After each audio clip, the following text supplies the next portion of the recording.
नमस्ते दोस्तों दोस्तों आज का जो टॉपिक है वो है वाटर एक्ट 1974 के बारे में। अभी अगर इसे हम फुल फॉर्म में बात करें तो water prevention and control of pollution act 1974, right. ये India's first ever environmental act था टू प्रिवेंट पॉल्यूशन।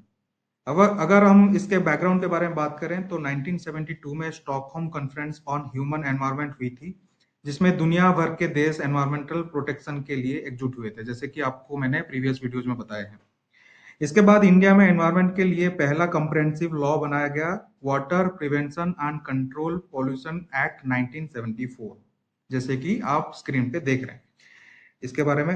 अब ये एक्ट का मेन पर्पस क्या था? पानी का प्रदूषण को रोकना, नदी, तालाब, झील और ग्राउंड वाटर का क्वालिटी मेंटेन रखना, पॉल्यूशन कंट्रोल के लिए एक सेंट्रल पॉल्यूशन कंट्रोल बोर्ड और स्टेट पॉल्यूशन कंट्रोल बोर्ड बनाना।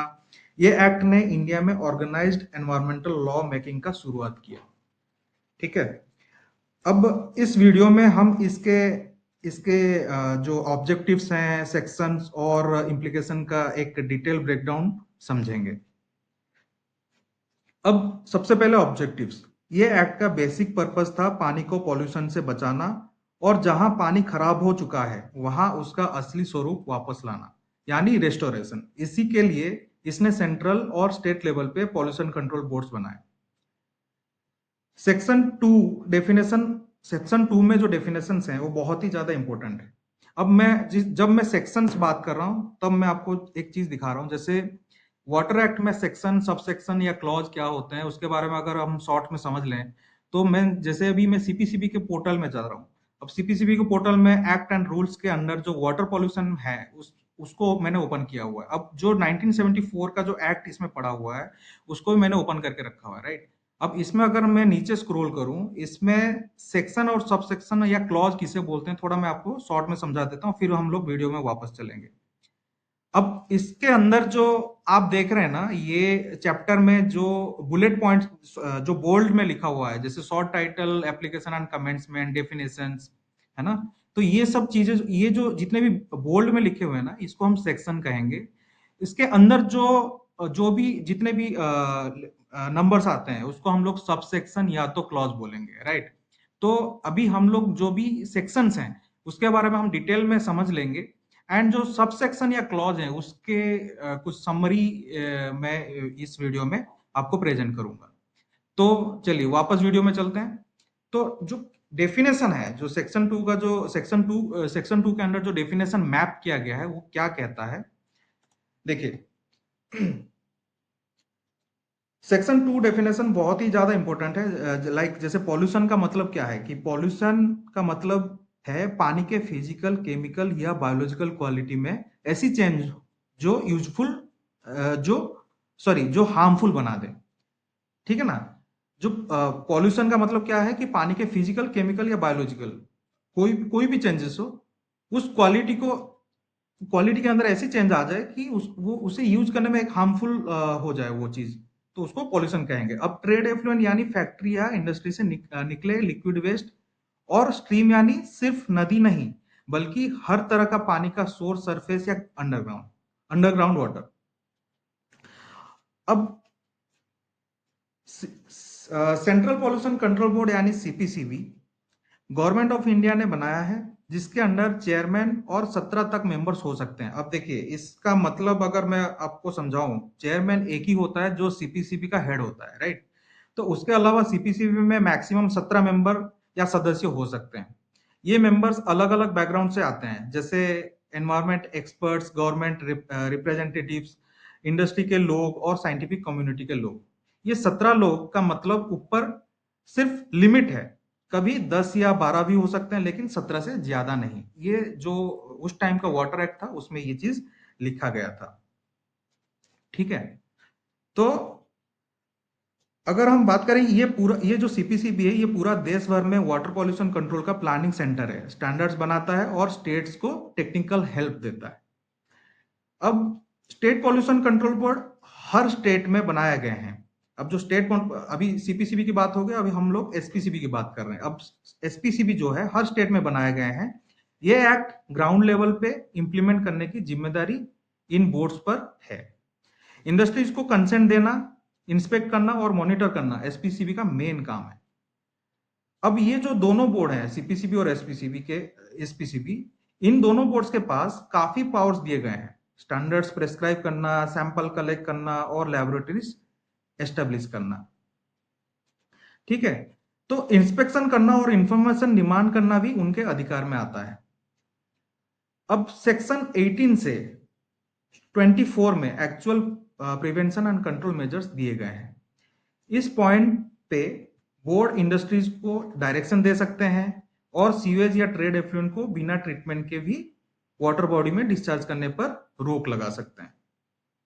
अब सेक्शन 25 एक बहुत ही पावरफुल प्रोविजन है। इसके हिसाब से किसी भी न्यू इंडस्ट्री को ऑपरेट करने से पहले एसपीसीबी से कंसेंट लेना जरूरी है। कंसेंट ना मिले तो डिस्चार्ज इलीगल माना जाएगा। देखिए, अभी आज के डेट में जो भी इंडस्ट्रीज हैं, जितने भी सेक्टर वाइज जितने भी इंडस्ट्रीज है, जैसे पेट्रोकेमिकल हो, रिफाइनरीज हो, या तो वो पेस्टिसाइड हो, फार्मास्यूटिकल हो, जो भी कैटेगरी की इंडस्ट्री है जो एनवायरमेंट को इम्पैक्ट करने का पोटेंशियल रखते हैं या तो पॉल्यूशन कर सकते हैं, उनको कंसर्न लेने की जरूरत होती है। तो वो लोग एसपीसीबी को एक एप्लीकेशन फॉर्म फाइल करते हैं, उसके बाद वो लोग एसपीसीबी से कंसर्न लेते हैं। तो वही चीज ये सेक्शन 25 में लिखा गया था।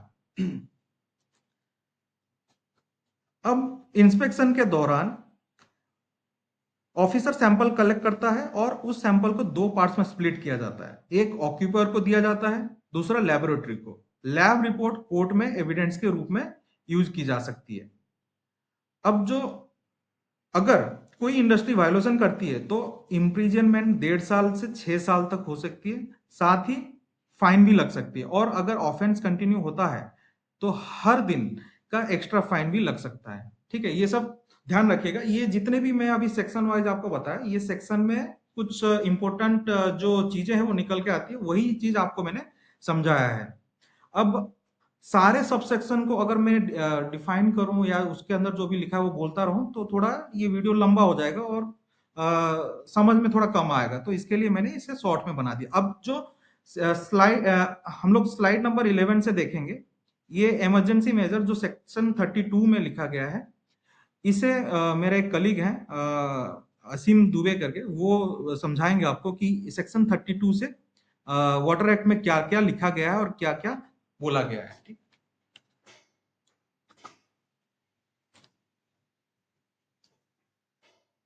सेक्शन 32 के तहत अगर किसी एरिया में वाटर पोल्यूशन की इमरजेंसी हो जाए तो बोर्ड खुद ऑपरेशन करके पोल्यूशन कंट्रोल स्टेप्स ले सकता है और बाद में उसका पूरा खर्चा रिस्पॉन्सिबल इंडस्ट्री से वसूल करेगा। सेक्शन 33A बोर्ड को बहुत पावरफुल बनाता है। वो किसी भी फैक्ट्री को बंद करने, रेगुलेट करने या इलेक्ट्रिसिटी वाटर सप्लाई रोकने का डायरेक्ट ऑर्डर दे सकते हैं अगर पोल्यूशन कंट्रोल के लिए ज़रूरी हो तो। इस एक्ट के तहत सेंट्रल और स्टेट गवर्नमेंट लेबोरेटरी एस्टेब्लिश कर सकते हैं जिनमें साइंटिफिक वाटर टेस्टिंग होती है। एनालिस्ट अपॉइंट किए जाते हैं जो सैम्पलिंग रिपोर्ट्स देते हैं।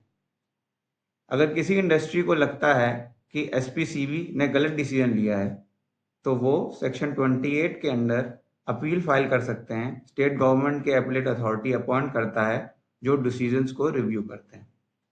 सेक्शन 49, इस सेक्शन के तहत डायरेक्ट सिविल सूट्स अलाउड नहीं है। सिर्फ कोर्ट तभी केस इंटरटेन करेगा जब बोर्ड या उसके ऑथराइज्ड ऑफिसर कंप्लेंट फाइल करे। इससे अननेसेसरी इंटरफेरेंस रोका जाता है। सीपीसीबी का रोल लार्जली एडवाइजरी है।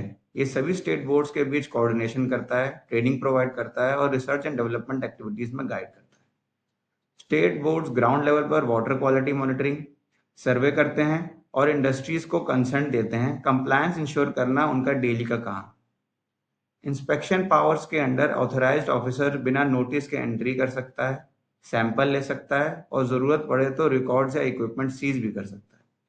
अगर वायलेशन किसी कंपनी द्वारा होता है तो सेक्शन 47 के अकॉर्डिंग हर वो इंसान जो कंपनी का इंचार्ज है उसे लायबल माना जाएगा जब तक वो प्रूव ना करे कि गलती उसकी नॉलेज के बिना हुई है। ये एक्ट गवर्नमेंट डिपार्टमेंट्स को भी एग्जेम्प्ट नहीं करता। सेक्शन 48 के अंडर अगर कोई डिपार्टमेंट पोल्यूशन करे तो उसका हेड पर्सनली रिस्पॉन्सिबल होगा अनलेस वो प्रूव करे कि उसने ड्यू डिलिजेंस अप्लाई की। सेक्शन 41 में फर्स्ट ऑफेंडर्स के लिए 3 महीने तक की जेल या 10,000 तक का फाइन फिक्स है।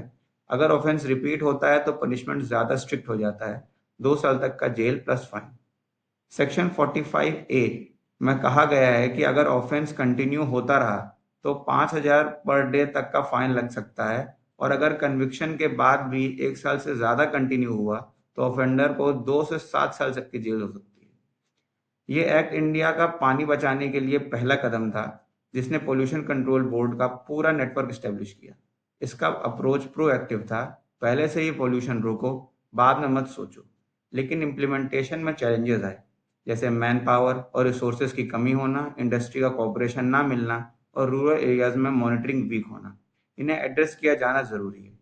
अंत में वाटर एक्ट ने हमारे देश में इन्वायरमेंट गवर्नेंस का फाउंडेशन रखा है, लेकिन आज भी स्ट्रिक्ट इन्फोर्समेंट और पब्लिक अवेयरनेस की बहुत जरूरत है। जल है तो कल है, पानी बचाना हम सबकी जिम्मेदारी है। जय हिंद। ठीक है, ये था आज का डिटेल वीडियो वाटर एक्ट 1974 के बारे में। आज के लिए दोस्तों इतना ही, और हम मिलेंगे दूसरे अगले वीडियो में। तब तक के लिए धन्यवाद। जय हिंद। और हमारे एनवायरमेंट एंड सस्टेनेबिलिटी चैनल को सब्सक्राइब करिए, लाइक करें और शेयर करिए। धन्यवाद।